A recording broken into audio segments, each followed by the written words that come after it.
You see, I was only a prototype for the rest of the E2 class when we were introduced in 1913. I was used a lot and showed we could be useful and reliable. I, on the other hand, was never to have had a service life that you and the others had. But I was wrong.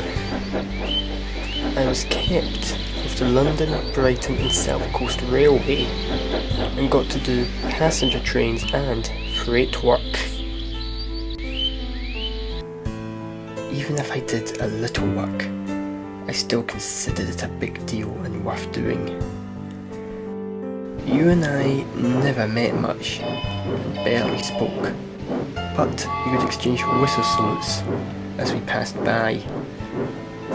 In towards the end of 1913, I was put to the side and retired. But that was short-lived, and I was handed over to Sodor to help with the railway's growth. But I was in terrible shape, and being used so long, my parts were worn, and at the time was difficult to repair. But what was worst of all was the way I was treated by the old controller.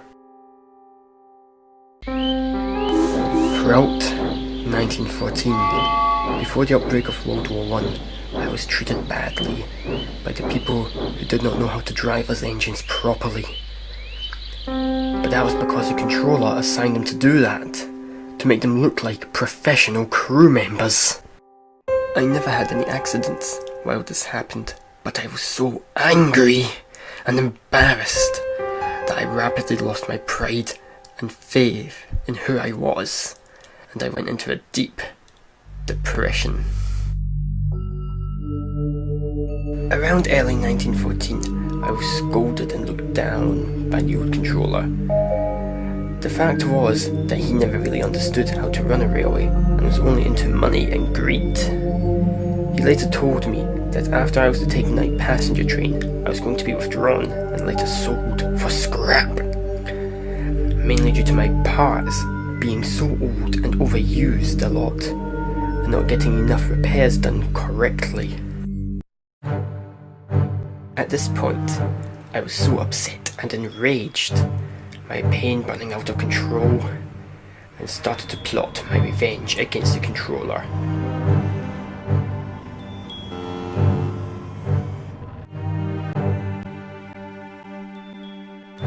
I didn't know it until I left, but he was on board the coaches along with other passengers.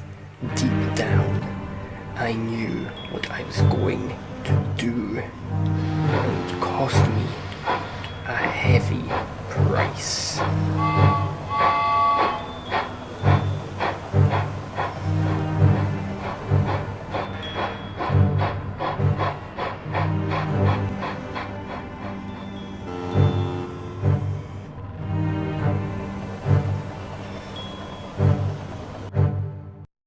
As I neared the station on my journey, my driver applied the brakes.